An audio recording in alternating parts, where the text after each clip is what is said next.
అలాగాను ఆచార్య దేవా. ఏమంటివి జాతి నెపమన సోత శుద్ధునికిందు నిలువ అర్హత లేదందువా. ఎంత మాట. ఇది క్షాత్ర పరీక్షయే గాని క్షత్రియ పరీక్ష కాదే. కాకూడదు, ఇది కుల పరీక్షయే అందువా. నీ తండ్రి భరద్వాజుని సంభవం ఎట్టిది.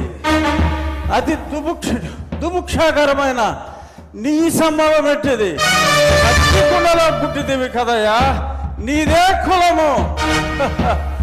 అంతేగాక ఈ మా కుల గురువైన వశిష్ఠుడు దేవకీ వేషయకు ఉర్వశీ పుత్రుడు కాడా. ఆయనదే కులము. ఆయన పంచమజాతి కన్యకు అరుంధతి యందు శక్తిని, ఆ శక్తి చండాగణ యందు పరాశరుని, ఆ పరాశరుని పల్లె పడుచైన మత్స్యగంధి యందు మా తాత వ్యాసుని, ఆ వ్యాసుడు విధవరాండ్లైన మా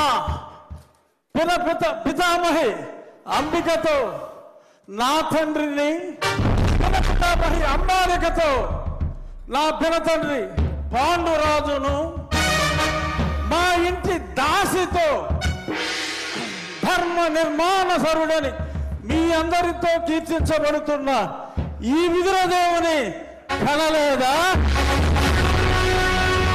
నాతో చెప్పిందేమయ్యా. భక్తి క్షత్రబీజ ప్రాధాన్యములతో సంకరమైన మా గురువంశము ఏనాడో నేను కులము వ్యర్థవాదములు.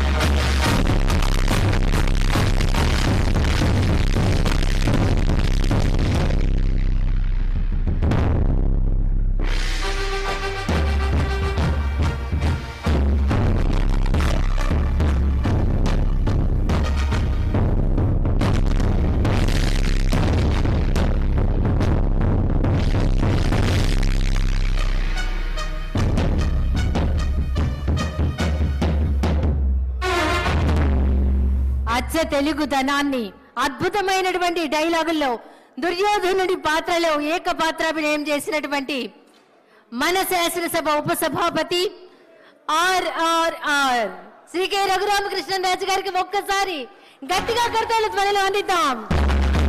అభినందనలు సార్.